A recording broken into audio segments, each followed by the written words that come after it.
Јас би сакал да се вратиме на ова уште малку во смисла и на придобивките и на трансформациите, да ги наречам, или измените кои уследија потоа. Меѓутоа, би сакал прво да споменам дека во книгата на самиот крај, пред заклучната нота, имаме една навистина густа табела од голем број европски држави, која содржи и број на менување на уставите на тие држави. Па така имаме една Белгија која повеќе од 30 пати имала уставни измени. Една Холандија има повеќе од 40 пати. Норвешка има релативно чести, сте напишале во табелата, впрочем тие навистина често влегуваат во уставот, прават одредени промени кои се во тек или во чекор со времето, со потребите. Швајцарија има 44 уставни измени од 1999 и тоа. За 24 години имаат 44 уставни измени, практично имаат 2 уставни измени годишно. Една Италија има 12, Ирска 32, Германија 64 уставни измени има и така натаму има навистина интересни податоци во таа табела, во една табела навистина повеќе приказни. Во таа смисла, дали може да ни кажете зошто ја ставивте прво таа табела во оваа книга и дали имате некоја порака, што треба да значи тоа за македонската јавност, за вашите читатели? Овој преглед на број на уставни измени во европските држави. Па тоа е важно, да знаете за што зборувате. Кога зборувате за уставот, неговата интегративна улога, интегритет, кога зборувате за уставните измени, често се користи па добро уште или пак ли ќе го менуваме уставот и така натака. Тоа изгледа како на некој начин да го омаловажите основниот текст, бидејќи се менува често. И во контекст на ова, вие спаѓате земја која релативно малку го менува уставот, можеби најмалку од таа групација. Тоа е важно како прв факт, да знаеме што зборуваме уште околу фактите. Второ, карактерот на уставните измени се исто битни. Таму имате 3 типа на, да речам, уставни измени. Еден вид е нешто што мислите дека е подобрување на уставниот текст, а не сте можеле да го направите претходно, тоа се поради околностите во кои се создавал уставот. Тоа е внетнување на деловите од Охридскиот договор. Тоа е проширување на употреба на јазикот кај деловите од народ кои се наоколу 20% и Бадинтеровото гласање, кој е на вистинска линија еден успешен институт во концептите на мултикултурните општества и мултикултурните демократии, како нови институти. Тоа е подобрување кој не сте можеле да го ставите на почетокот, бидејќи на почетокот граѓанскиот карактер во таква категорија едва сте го избориле и не сте можеле реално кај малцинските права да избуткате нешто што, например, е чекор повеќе од тоа што беше содржано. Едноставно ќе паднеше све.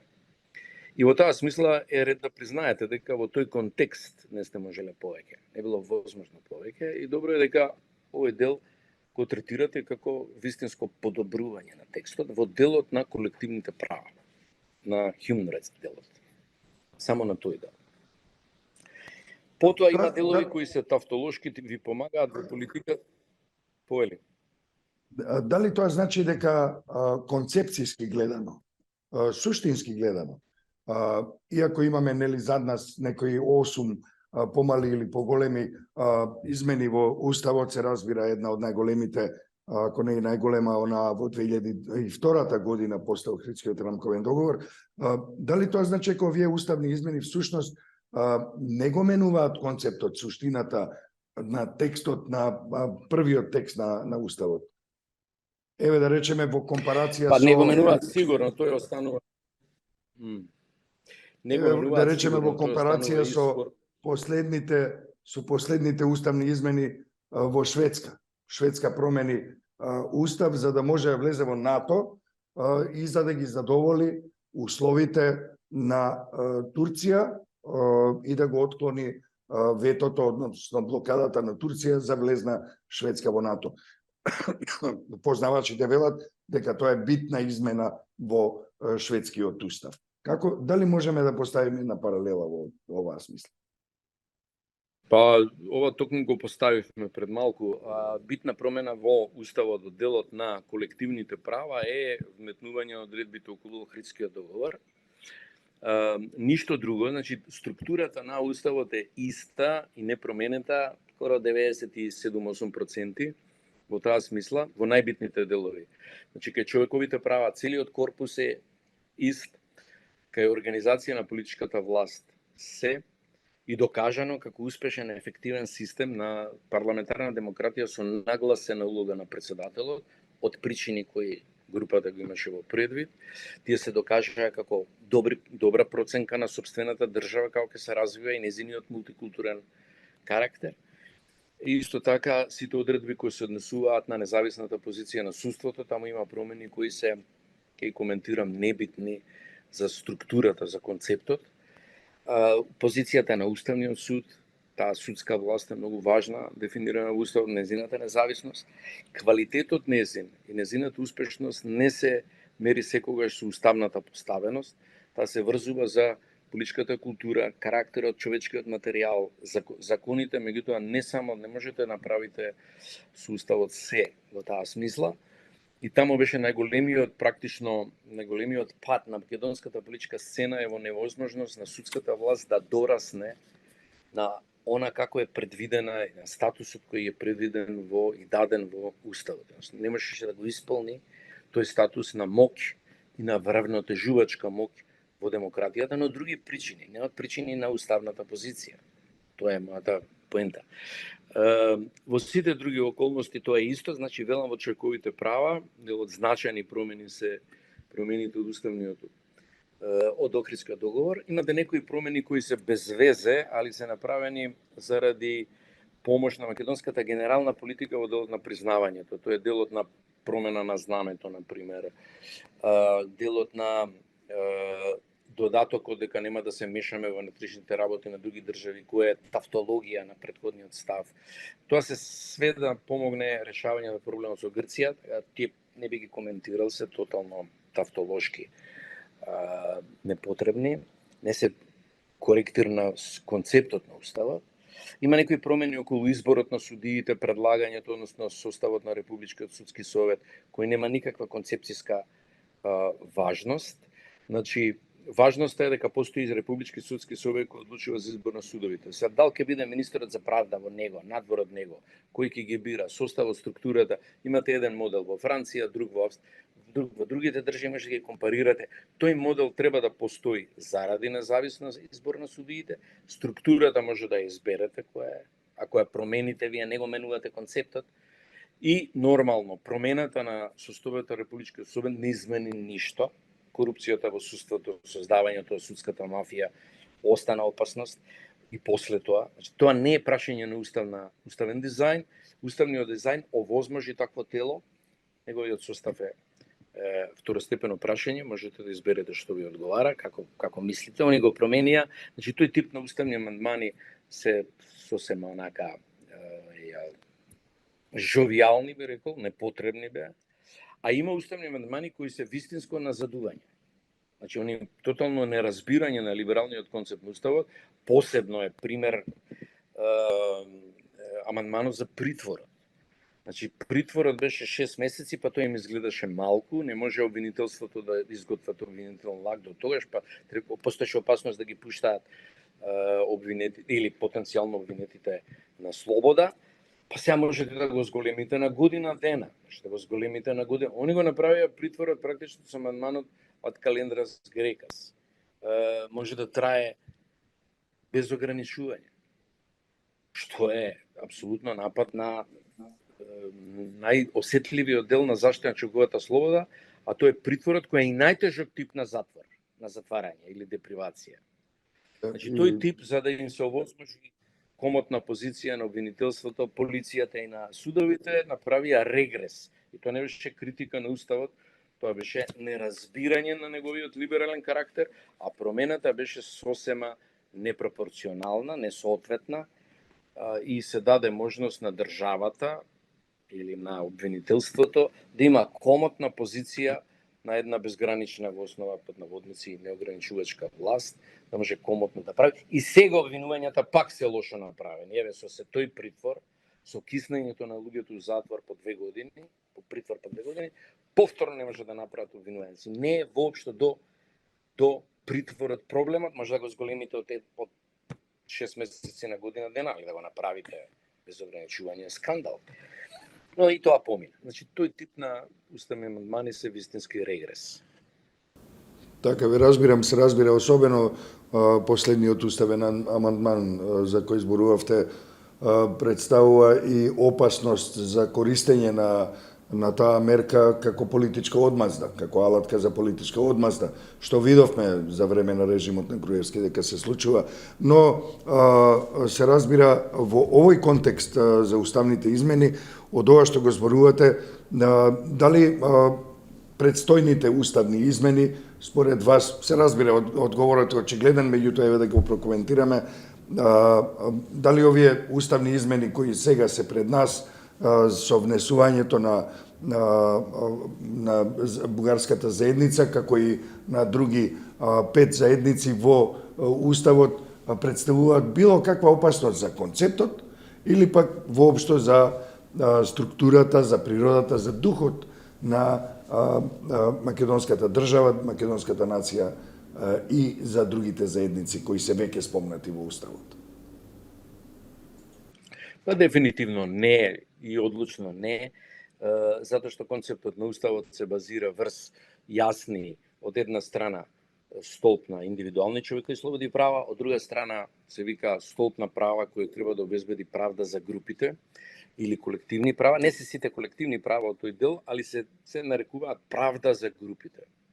И да им озложи горе-долу еднакви шанси на припадниците на овие заедници во вертикалната мобилизација и реализација на своите животни замисли, начин на живот, како се нарекува. Значи, дали е тоа од 7 на 15, од 6 на 12, воопшто не го менува на ниједен начин концептот. Со бугарите е друго прашање, кое би требало да биде голема предност и на македонската всушност мнозинска нација. Имено почетната бугарска позиција која предизвикуваше одиум и одбивност е дека се работи за еден народ бугарски во 2 држави, Бугарија и Македонија. Тоа беше нивната првична позиција, да се сетите. Тоа е као албанците во Албанија и Косово, као германците Германија, Австрија и така натаму. Значи, еден народ во држава. Македонскиот јазик беше проблематизиран и во најдобра верзија беше пишуван со фуснота согласно македонскиот устав. Македонскиот идентитет целосно поништен. Тоа беше позиција со која не се преговара. Не може да се преговара. Бугарската позиција во меѓувреме за 180 степена се измени. Просто неразбирливо радикално се измени, поради притисокот на нашите стратешки пријатели, од друга страна нашето инсистирање и начин на борба со таа концепција, против таа концепција. На меѓународен план, она се измени за 180 степена во која смисла? Во смисла дека ја напуштија концептиот еден народ, мислам формално политички, кон нас, тамо што може некој да зборува Бугарија, до нас не интересира, тоа не се палиме, не. Секогаш да зборат што загаат. Меѓутоа, нивната формална политичка позиција 100% променета. Сега прифаќаат да бидат малцинство. Кога ќе прифатиш да бидеш малцинство во нечи устав, ти експлицитно признаваш дека има мнозински народ кој е сосема различен од тебе како малцинство. Затоа си ти малцинство. Тоа е македонската најголема предност. Нашиот предлог треба да биде да ги ставиме бугарите у устав, а не бугарски предлог. Дека нас тоа ни го решава целосно. Целосно проблемот со бугарскиот став дека сме еден народ во 2 држави. И тоа е наша македонска голема предност. Значи ние треба да го бетонираме малцинското присуство на бугарите во нашиот устав, а не да го опонираме или го дефинираме како бугарски диктат. Сулудо е тоа. Сулуда е таа концепција. Таа концепција е глупаво неразбирање на сопствената позиција која мора да имате или ја имате. По таа башка што бугарите по пописот 3200 искочат. Колку сакаат уствари нека искочат. Едната позиција дефинитивно forever го решава тој проблем. Сакаат да достанат на збора. Околу тоа дали сме две посебни нации. Да, и они се малцинство кај нас. Ние сме малцинство кај нив валја. Во иднина тоа и тоа ќе се потврди, независно од нивниот отпор. Значи, во таа смисла тоа е многу важен момент за нас, кој треба да го поддржиме со двете раци, ако може и оро да изиграме. Нема да се случи добро, не е важно. Околу таа уставна измена, но она што е за концептот на уставот поважно, за неговата под наводници тајна на долговечност и еластичност да ги прифати политичките промени, а истовремено да остане релевантна рамка за минатото, и што и да користам деридијански речник, да има херменевтика на демократија во надоаѓање, која се уште не е исполнета, но е во доаѓање, а се уште уставот да е рамка за таа и да ја стимулира таа демократија. Тоа е најдобрата формула што може да ја направите. Истовремено да формира институции, да го одржува како да ја наречам, статичната структура на општеството, на политичкиот систем и на односите човекови права систем, а од друга страна да е рамка за иднината. Тоа е најголема придобивка на еден устав. Тоа го прави со една техника и со која е применета и која е, знаете, техника која се користи ретко и се користи кај мултикултурните општества. Некај сите правни хомогени општества, например. Таа техника се однесува на дизајнирање на правните норми кога не постои културен консензус. Општеството не е хомогено во културна смисла и не е јасен ставот. Не можете да добиете консензус за тоа кој јазик ќе биде предоминантен, како ќе бидат символите на државата, како јазикот ќе се употребува на малцинствата, не можете. Или ќе бидете насилни и авторитарно ќе наметнете мнозинска логика и ќе ги потцените, притиснете малцинските култури на маргина со идеја или да ги абсорбирате или да ги гетоизирате, што е насилна, недемократска, нелиберална, everything не логика.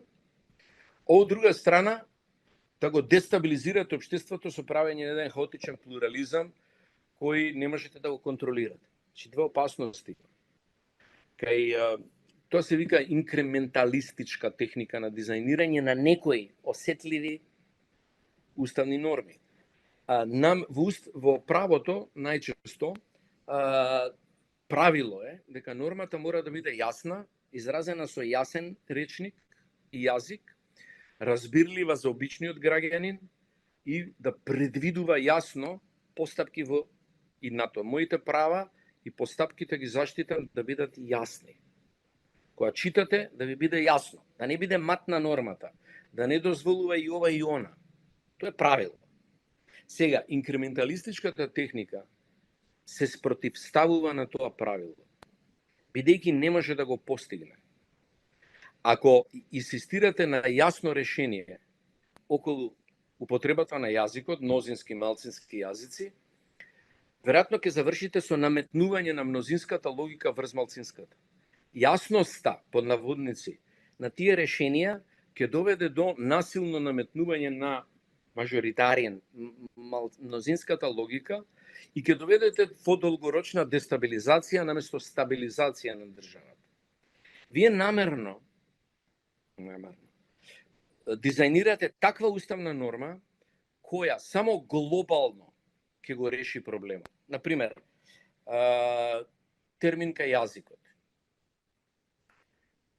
Да го користам терминот, таа норма како е употребена кај албанскиот јазик.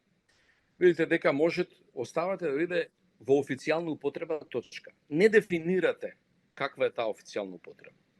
Дека таа официјална употреба на албанскиот јазик не е иста како официјална употреба на македонскиот јазик, која е поширока. и во внатре и во меѓународна употреба. Вие само викате дека е можна официјална употреба, точка. Нормата може да ја критикувате како недоволно јасна, но намерно ја користите и оставате на политиката, па и законот на јазици, кој подоцна се појави, да го дореши проблемот. Во таа динамика вие намерно оставате некои проблеми кои не можете во тој момент да ги решите јасно, не ги решавате насилно, со наметнување на лажна јасност, туку ги оставате глобални, некој ќе рече нејасни или двозначни, но оставате намерно политиката да зафати свое место и да ги дореши во иднината. И тие, успешно политиката ги дорешува во иднината. Интеровиот принцип не дефинирате до крај, само велите, за некои прашања кои суштински се однесуваат на малцинските права.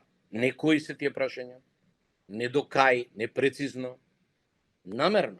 Потоа со закон или со неформална одлука во Министерството за правда се дефинира листа од 50 закони кои се носат по Бадинтер. Гледате го, ставате политиката да го дореши проблемот. Бидејќи не можете во Уставот да го решите тоа. И не е добро да го решавате во Уставот, бидејќи ќе бидете насилни, ќе се наметнете. И потоа ќе предизвикате одбивање на нормата. Или одбивање да се прифати. И тоа е дестабилизација. А на овој начин, Уставот го решил проблемот, не го дорешил, го остава за во иднина да се менува, на тој начин тоа не го правите со сите норми уставни, него само со тие критички за кои културолошки не можете да постигнете консензус или наметнување на консензусот би бил елемент на насилство, правно насилство во оваа смисла и би создал, практично би го уништил уставот и неговата ефикасност, би создал негова краткотрајност, би морал да се менува или да не се применува воопшто, да го одбиваат дел од сегменти на население. Таа инкриминалистичка техника до сега, ако ги прашате така наречените катедри уставни, тие ниту ја разбираат, ниту знаат зашто се употребува, ниту ќе ви кажат како, зашто ја употребува, ништо. Тоа за нив е табула, fucking раза. Ви разбирам. Имајќи го сето ова предвид и особено делот од нашиот разговор, кој впрочем е во уште повеќе детали образложен во третиот дел или третото поглавје од книгата кој се занимава со концептот на Уставот, Уставот од 1991. Дали можеме, како за крај, да излечеме некоја прогноза во овој контекст, прогноза за иднината на Уставот? Особено во претходниот одговор кажавте повеќе особини и придобивки на Уставот и на концептот на Уставот, во кој тој очигледно е сеопфатен во својата широчина, во неодреденоста може да се содржи и особината да бидете сеопфатни, односно да можете да ги примите, да ги абсорбирате сите предизвици на времето. Еве, каква е прогнозата за тоа, што понатаму? Имаме сериозна обштествено-политичка ситуација сега. Да. Мислам дека Уставот е доволно концепцијски поставен широко и не само широко, туку и одредувачки јасно во своите главни пилари, хиерархија на граѓанственост и човековите права, дизајнот прво, дизајнот на институциите и трето, меѓународната политика и одбрана, дизајнот кај институциите, посебно на судството. Тој дел ќе го едноставно, по моје мислење, преживее тестот на времето. Од овие 30 години веќе као дистанца некоја за уставната материја, тоа е пристојна на дистанца, можете да ја проверите. Тоа таа смисла е докажан. Меѓутоа е многу важно дека е хермевтички акт, хеуристички акт во смисла да ја предвидува, да може да абсорбира иднината на развој на нашата мултикултурна демократија во деловите кај што таа се развива. Тоа е многу важно кај него, неговиот квалитет е тука. Она што е расправа за промена, при влезот во Европската Унија, ќе имате промена на деловите 118 месечени дел членовите кои се однесуваат на важењето на меѓународните договори. Тој дел ќе се промени во смисла да на важењето на европското директно законодавство и европските договори во внатрешното право на Македонија. Во таа смисла ќе биде промената. Тоа се случува со сите устави на земјите кои влегуваат. Се расправа е уште две точки, мислам, на расправа постојат кои имаат некаква содржина. А тоа е дали Уставниот суд да превземе и да вгради во себе уставната тужба, односно да биде четврта инстанца за сите човекови права кои се бранат, кои се наведуваат во Уставот. Тоа нашиот Уставен суд има институт уставна тужба, но има законцентрирани 4 права кои се грански политички права кои се однесуваат на заштита дополнителна и со уставна одлука на политичкиот плурализам и слобода на мислата. Слобода на мислата и верувањето, значи верата, и политичкото здружување и асоциација, односно тие политички права се заштитени со четврта инстанца уставна тужба. Али не повеќе. Зошто не повеќе? Затоа што доколку го проширите одлуката на Уставниот суд на сите права, вие од Уставниот суд правите практично редовен суд.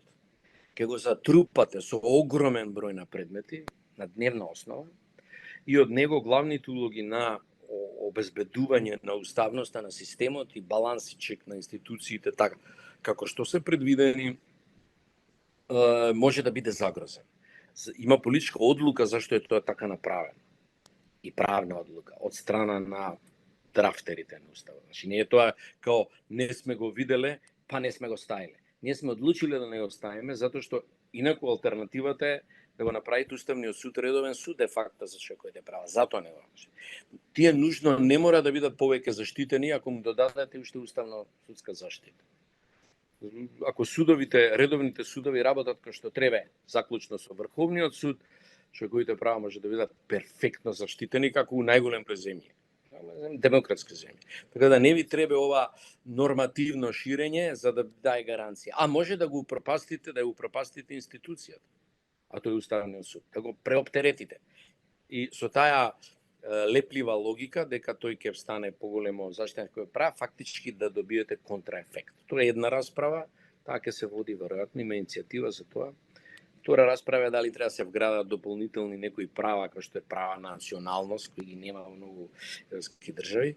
Тука не очекувам дека македонската конзервативна јавност ќе биде многу одушевена со тоа, бидејќи ние сме во основа прилично ксенофобично општество, така што таму реакција на ширење на тоа право да го добијат мигрантите или да го добијат тие што имаат сега постојан престој ќе биде алергично за нашата условно да речем граѓанственост, ама независно тоа е една тема која може да се расправа делот на човековите права, има некои други права сега да не веѓнам со тоа за кои може да се расправа, но не во основа концептот е тој е потврден. Институциите на политичкиот систем се потврдени посебно во една најтешка форма, а тоа е форма на мултикултурна демократија, кај што имате нови институции кои ги нема во класичните демократии, кај што е внатрешната политика делумно како дипломатијата на меѓународната политика, преговарате за многу работи, ги отварате за мека арбитража многу работи. Имате институции како што е, да речеме, неформални институции кои се по теоријата предвидливи во мултикултурни општества, ги немате во Уставот, како што е, например, средба на лидери. Средба на лидери, имате средби у парламентот, средба министри влада опозиција, да, ама средба на лидери имате во општества кои што имаат различни лидерства во различни етнички групи, па имате такви као некакви неформални тела. Така целиот тој систем, посебно двојното гласање е многу успешно во интеровиот систем на гласање во како уставна категорија и воопшто во политичкиот систем, кој може да биде и продадено, продавано во смисла на рекламирано како успешен модел на имање на суспензивно вето во рацете на малцинствата, кое не го блокира системот, туку само ги заштитува правата. Тоа е најтмеар во мултикултурните општества, да имате ветоа да не биде блокирачко вето. И како сме го решиле ние тоа? Но, велам, теоријата и теоретските првенци треба да дорастат некој пат на институциите кои Македонија ги има, па потоа да може да ги предават они. Ако се по тоа ниво, не можете очекувате да ги разберат или едноставно уште и да ги предаваат или да ги продаваат на други како успешна формула на Македонија. Професоре Фрчковски, ви благодарам многу за ова интервју. После ова интервју, иако ја прочитав книгата повеќе од еднаш, се разбира, имам потреба да ја прочитам уште еднаш, бидејќи прилично голем број поенти беа дообјаснети во овој разговор. И се разбира, сакам уште еднаш, еве и пред камерите, да ви заблагодарам за честа што ние сме ваши издавачи како Цивил. Ова е значајно дело во нашата едиција или во нашиот список на изданија кои ги имаме во изминативе 24 години колку што постоиме. Навистина ви благодарам за тоа и се разбира за овој разговор. Ви посакувам успех во работата на вашата позиција во Њујорк, на вашата добро позната позиција во Њујорк и се разбира се гледаме и во Скопје. Благодарам и на Цивил, Џабире, на тебе. Това беше многу убаво искуство и за мене. Мислам дека ќе биде корисно и за македонските читатели. Сигурен сум. Благодарам.